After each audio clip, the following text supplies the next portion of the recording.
Yep. Thank you very much for the introduction. We're very bad at choosing short titles. That's why my introductory slide has a lot of text on it. And you will see that's an ongoing theme in my presentation. It's very textual. It will probably also be a bit more of from more of a macro perspective, as what we heard from the other presenters today, where the focus was on sites or regions. Here we looked very broadly throughout Europe, and our scope was trying to find interventions in cultural tourism in the broadest sense possible that help to regenerate certain regions and look at them from a best practice perspective, what sort of taxonomy is there and what were the critical success factors. Now I need to find a way to browse through my slides. Yeah, okay, so normally you see the next one now. Just to frame it within the goals of the project, the SmartCulTour project is a Horizon 2020 project, which means that it's focusing on research and innovation. It has part of the focus is on defining concepts, setting theories, but ultimately what we want to achieve is to look at innovative community-led bottom-up interventions in cultural tourism to create more sustainable development and more resilient regions. And for that, we focus on European regions that are of a more secondary nature, rural areas, cities that don't attract the same amount of visitors as the main tourist cities, the main historical cities in Europe, that still have a relevant amount of heritage present that just maybe underappreciated or underdeveloped there. So the focus of the project is on concepts on the one hand, where we try to define concepts of what it is to be a sustainable cultural tourism destination, what is resilience, all these things that are not so relevant for this presentation. Also measurement, how are you going to try to measure sustainability and resilience? What are the impact factors there, the KPIs? And developing a decision support system for certain regions that we focus on. Somewhat more relevant for people in this presentation, I think, is that we also focus on procedures, and then particularly procedures to assist in that community-led intervention. So what sort of creative tools can we develop to engage local stakeholders, to not just have it as a bottom-up, to have it as a top-down decision-making process to develop a heritage site, but involve the local community as maximally as possible. So we're developing instruments there and also testing existing instruments within like art-based methods, design, serious games, service design, those sort of things. And then the outcome, and this is where the presentation of today focuses on, we're looking at cultural tourism interventions, focusing on both existing case studies and then trialing new interventions within 6 community-led living labs throughout Europe. So the cases that we collected throughout Europe, they serve as a sort of recipe that it can act as an inspiration for other destinations, but not necessarily as a blueprint that you follow from A to Z, looking at under which contexts can these sort of interventions work, and what are the main goals of different interventions there. So the background of the case studies is we started from the perspective that we see that on the one hand, you have organizations investing many resources to innovate cultural tourism offerings, and at least a type of cultural tourism offerings. On the other hand, we know that a lot of funding flows from local governments, national agencies, the European Union itself, to different types of programs, activities, processes, hard infrastructure as well. And then we see various forms of governance, of policies popping up as well. So there are a lot of examples present. Where do all the efforts lead to? What are the different contributions to sustainability, to impacts on an economic sense, in a social sense, in a cultural sense? What are the lessons that we can learn from it, and best practices that deserve more attention? It's important in these exercises, as I said, you cannot just use it as a blueprint to take an example that worked in another location and then transpose it onto your location, because every type of tourism development exists within a certain context, a human and an environmental context that is location specific. So we have to avoid the pitfalls to think that everything will work everywhere, because that can lead to unsustainable development, to a lack of community support for certain ideas, certain interventions. So we looked at all the interventions through the lens of the context in which they exist and what made them relevant, what made them work or maybe not work if we chose a wrong intervention there, and what can we learn from it. So within these interventions, we had three broad things that we focused on. On the one hand, who were the initiators, who came with the original idea with the intervention, which were the actors, stakeholders, both conceiving the interventions, but then also designing it and further implementing it. And that might have been different groups between the initiation on the one hand and then the implementation on the other hand. So who was the driving force behind these types of interventions? What were the objectives of the interventions?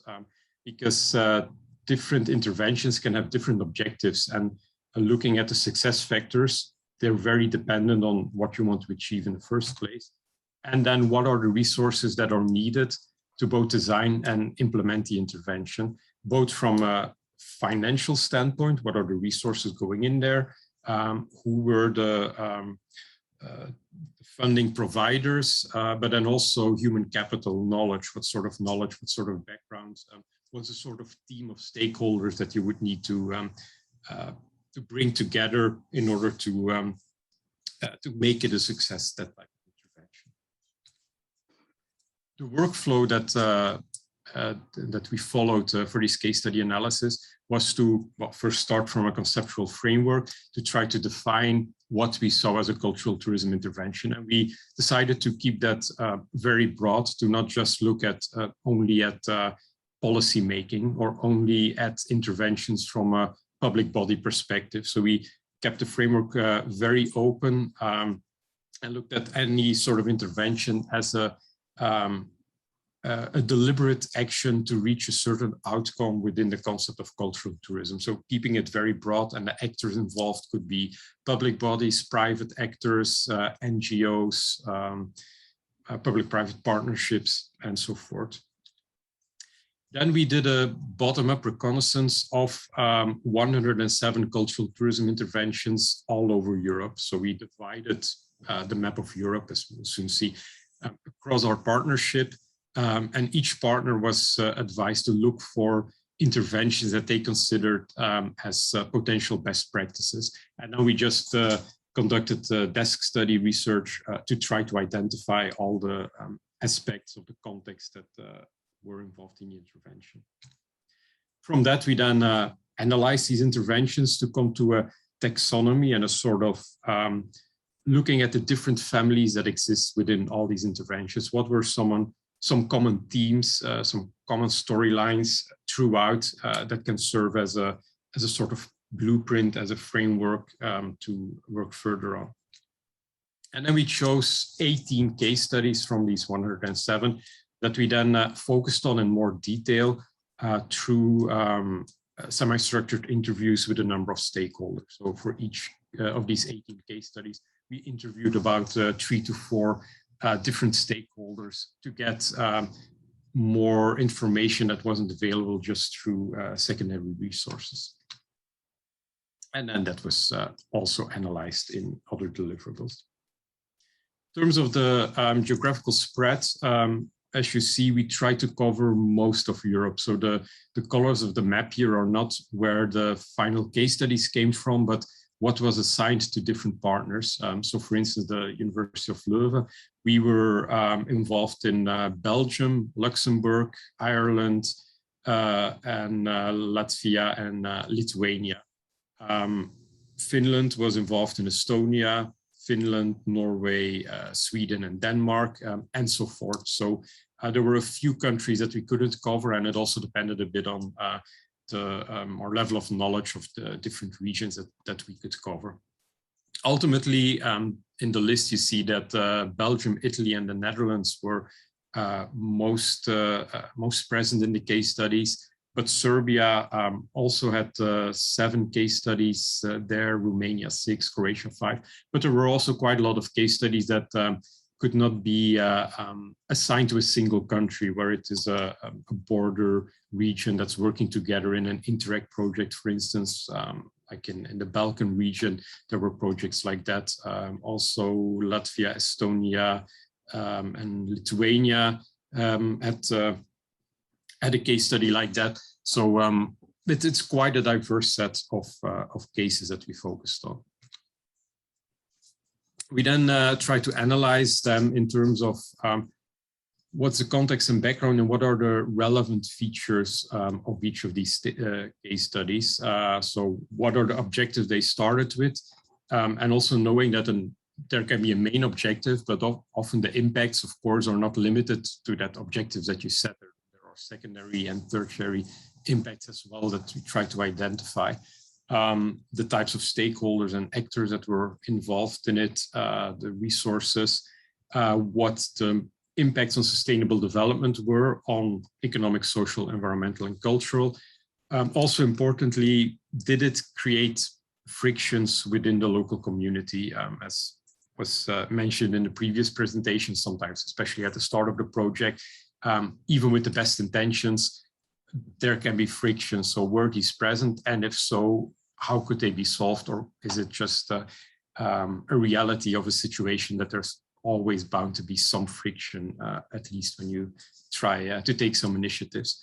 And then the overlying success conditions or maybe limiting factors that might make that a case study can be very successful in one specific area, but it's very limited to that one specific area. It cannot just be transposed onto any other region. So there we try to find some of the lessons learned. So from these 107 cases, this is the taxonomy that we ultimately came to.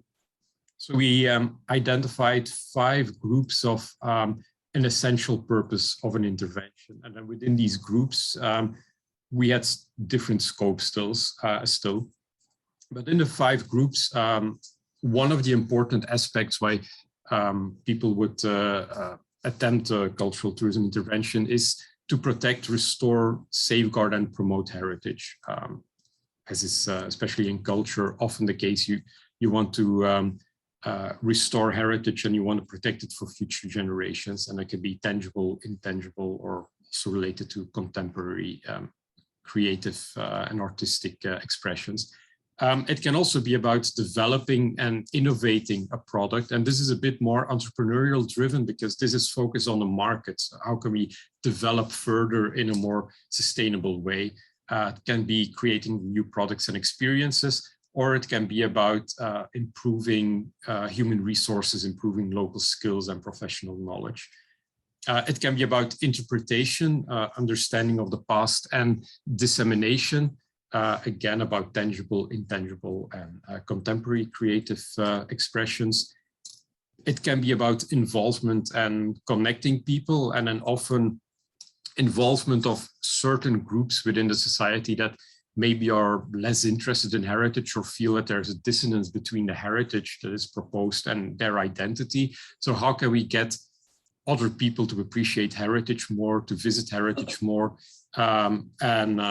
Also within these groups were networks between stakeholders. How can we connect people within a destination to improve the tourist product and improve the management?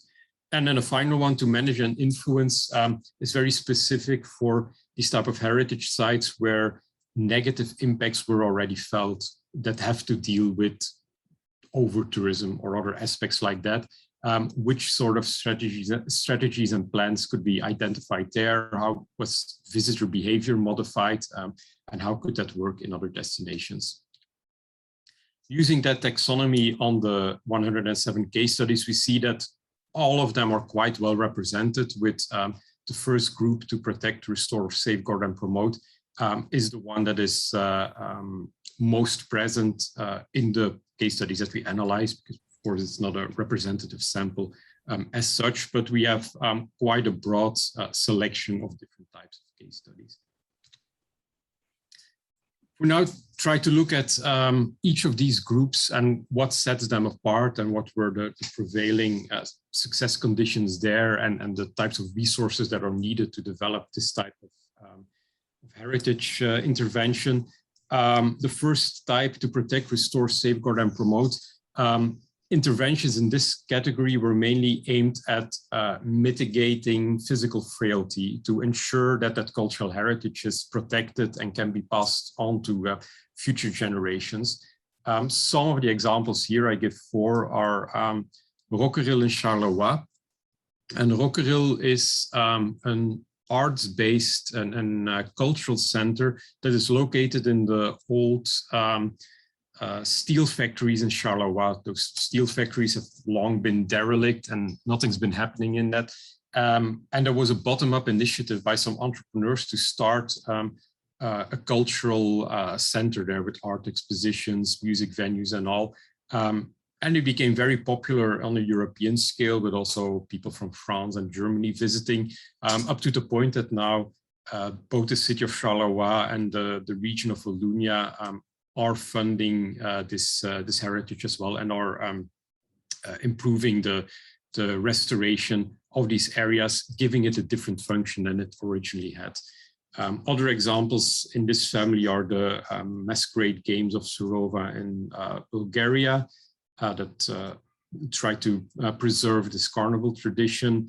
The historical villages in Portugal, where a lot of funding is provided to restore cultural houses, renovate churches, castles throughout smaller cities in Portugal and villages in Portugal, to try to take the tourist away from purely Porto and Lisbon and the bigger attractions in Portugal, but also let them visit the rural countryside and its cultural heritage. And the City Museum Lier, which was established very much by using the local people from Lier, asking their input and having them work as curators of the museum to identify what is the important cultural background of a person from Lier. And a lot of the items displayed are actually provided by local people in Lier and then displayed at the museum there.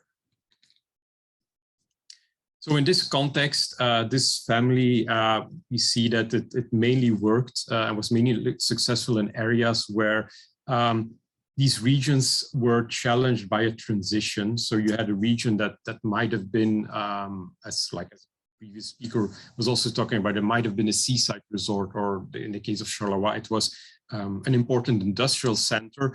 But then the economy changed, and suddenly you have a lot of potential interesting heritage left.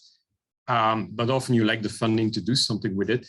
And sometimes you also lack the knowledge and expertise to develop a new sort of economy there, a tourist-driven cultural tourism economy. So the context there is there is heritage present, but it's often heritage that's linked to an old industrial past that's no longer relevant. So the motivation of much of these interventions was to revitalize a neighborhood by transitioning towards a new type of service-based socio-economic setting. Important resources here, communication and marketing skills are always important, but very much so here are the conservation skills. You need the expertise of architects and ethnologists for this preservation. And you also need to know the laws and the regulations concerning cultural heritage conservation. Equally important in this group is knowledge on where to acquire external funding from governments or the EU, because when we compare this group of interventions, more than average, about 70% of them were driven by public actors and were funded through public means, while on average, I think about 50% of our studied interventions were driven through public governments and agencies. These are more so. So here, because often it's a very expensive endeavor to renovate buildings, to restore old cultural heritage sites. So there, you need to know where to get the funding and need to be able to get the support of these higher level bodies in order to achieve it. The primary impacts of significant nature were that cultural conservation and restoration in a very physical sense of the word. Other impacts were more moderate. When you look at the economic impact of these restorations, they provided a limited amount of jobs, but usually the jobs are more at the start of the renovation project, but once the renovation took place, it can offer a few cultural tourism jobs, but it's never enough to really create a new economic reality in these destinations. I'll try to go through it a little bit faster because otherwise I'm going much over time. The second group is to develop and innovate, and there it was very much focused as well on sort of storytelling around a cultural heritage site, like the virtual reality app Brabant Remembers, that used virtual reality to give visitors to Brabant in the Netherlands an artificial layer of a story of World War II in the Netherlands. So you follow the stories of actual people, historical stories, and you have to go to the location for that virtual reality app to work. So you force people to experience the sites itself. But often history, we don't always have a tangible, some physical representation of that history anymore. So with that virtual app, you make people go visit the locations, and through that artificial layer, you also still get a sense of what would be visible there if these facilities were still present. So in these cases, it was more often, these sort of innovations more often happened in regions that already had a significant or more or less significant tourism profile, but that find themselves in a sort of status quo, and we're looking for new ways to involve a visitor, to build on what already existed, offer some new experiences. So the reason why of these interventions was often trying to disrupt the status quo through new interventions. This requires a different skill set because this doesn't have much to do with restoration, like the first family of interventions. This has much more to do with training, storytelling skills, IT skills, so the creativity of developing a new product or a new way to experience a product there.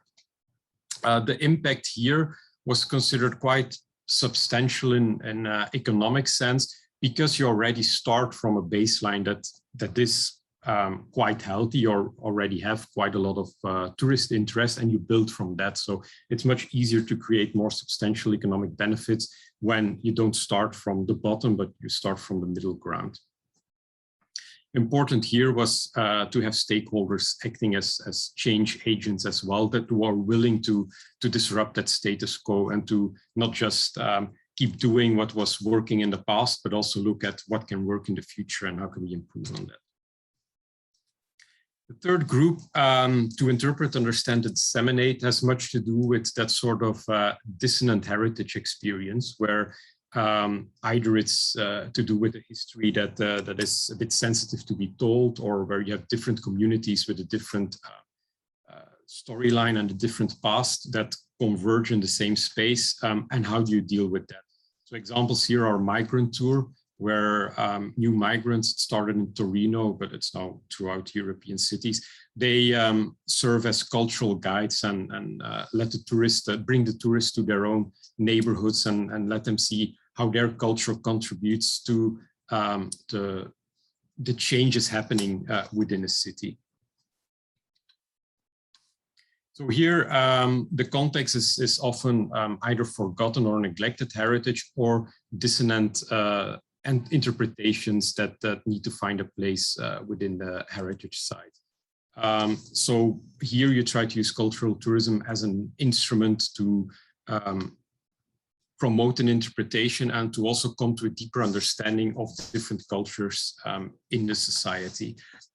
Very important here is storytelling skills, communication skills, but also the ability to connect with people, because often dissonant heritage and stories are are sensitive materials. So you have to ensure that people don't feel like what is a possible negative impact, the zoo effect. You don't want to make people feel that these sort of migrant tours just lead to a sort of like tourist gaze, where people just look at the otherness and don't really appreciate it in a deeper meaning.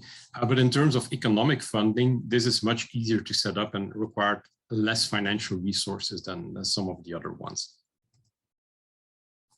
Then interventions to involve and connect have to do with either stakeholder involvement through networks and learning networks, or by involving people that are otherwise not really that connected to cultural heritage and cultural tourism. Like one example here was Entourage, which played a number of DJ sets in different cultural heritage venues. Like for instance, they did one on top of the cathedral in Mechelen for a select number of people. And then it was shot with drones and live streamed and all of that. So the event itself is very much aimed at a younger type of audience that normally wouldn't go to the heritage site. But by bringing them to a heritage site through music, they also experience it in another way and might come back later in a more traditional cultural tourism sense. So here, it's about trying to connect stakeholders and see tourism as a viable instrument there to create meaningful connections between stakeholders. Important here is connectivity skills, because often here you have to work with different types of stakeholders, not just within cultural heritage or within tourism. There also needs to be cooperation between PR, networking skills, like camera skills, storytelling, all of that. Acquiring financial means is important here, and complementary skills to facilitate the connectivity process. So this is very much a sort of networking type of intervention, and people that are good at networking are not necessarily the people that are good at renovations and the very hard physical aspects of cultural heritage management here. So as a success condition, you need to have the effective connectivity strategies and tools, like networks that bring people together to learn from each other, to enhance dialogue and cooperation, which can also reduce bureaucracy. So things like the Irish Wall Towns network would be one of those sort of networks here. And then the final one, to manage and influence, can be about like labeling of indigenous products, like here in Finland, or like in the Dolomites, the Plan Bryas, to try to influence parking and road use by closure of the road during certain cases, during certain times of the year. So these types of interventions happen in areas where you already experience problematic issues of over-tourism or exploitation, and you try to attempt to address those problematic issues through planning, organizational skills, but also very much in this case, a legal and regulatory framework, because if you want to close the roads to avoid tourists from coming, you need to, of course, have the regulatory power to do that. Important here is often digital and IT expertise as well, because often it also links with big data use and things like that. So I had to go through it a bit quickly because with 107 interventions, I cannot really take much time to discuss all of them. But it's important to know that all of these case studies are available online. So each of the individual case study reports can be found on these links here on Zenodo. And the deliverables, the report that goes more into detail on this taxonomy and what it means, is also available on the project website. So everything where I had to fly over here can be read at a more leisurely pace on these links.